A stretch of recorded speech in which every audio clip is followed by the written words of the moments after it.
Lumaki na nga itong si Dea na napakatalino. Bukod pa roon, makatwirang anak siya, mabait, at handang ipaglaban kung ano ang tama. Kaya lang para makaiwas sa kapahamakan ay lagi siyang ginagabayan ng kanyang kinikilalang inang si Mona. Hindi dapat ipakita ang sobrang katapangan. Kahit na minsan tama tayo ay dapat magpagkumbaba para makaiwas sa gulo dahil may mga taong hindi makakaintindi at maaring mapapahamak lamang siya. Hindi maintindihan ni Tera kung bakit ang mali ay nananaig, kung bakit ang tama ay hindi pwedeng paglaban. Napakalupit ng mundo ng mga tao. Hindi niya alam na ibang-iba sa kinalikihan ng kanyang inang si Danaya, ang Encantadia.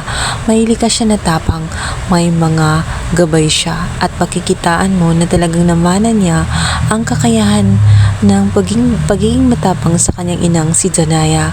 Bukod pa roon, gagaya ng ina ay may kapangyarihan din siya laban sa mga hayop. Siya ay malalapit kagaya ng mga kalapate, maging sa aso. Hindi rin maiwasan na mabuli din ito sa school dahil na rin sa may isa siyang kaklase na napakalupit din. Pinagsabihan siya ng masasakit, kaya naman hindi naiwasan na gumanti siya at naitulak niya ito. Kahit ganun pa man ang nangyari, siya pa nga ang lumabas na masama. Kahit ang kanyang kaklase ang nauna. Sinabi ni Tera na hindi siya hingi ng tawad sapagkat hindi siya ang nagsimula ng gulo.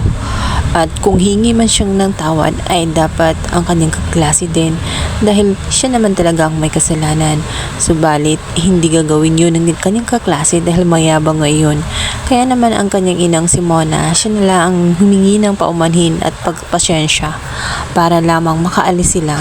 Hindi maintindihan ni Tera ang pangyayari sa paligid niya, lalong-lalo na at mga tao na gustong pagmalupit sa kapwa-tao kahit na hindi tama ang kanyang mga nakikita. Ngunit hindi nila maintindihan kung bakit ang mga tao ay pumapayag na lamang na ganun ang gawin sa kanila ng paulit-ulit, kung bakit natatakot sila na labanan ang kasamaan. Hanggang sa napaiyak na lamang si Tera at tiningnan ang mga larawan nga ng kanyang ama at ina. Sa isang panaginip naman ay makikita nga ni Dodaya ang kanyang anak. Napaka-cute umuno ang kanyang munting paslit at natitiyak niya na magiging maayos ang kalagayan nga nitong si Tera dahil nasa mabuting kamay siya.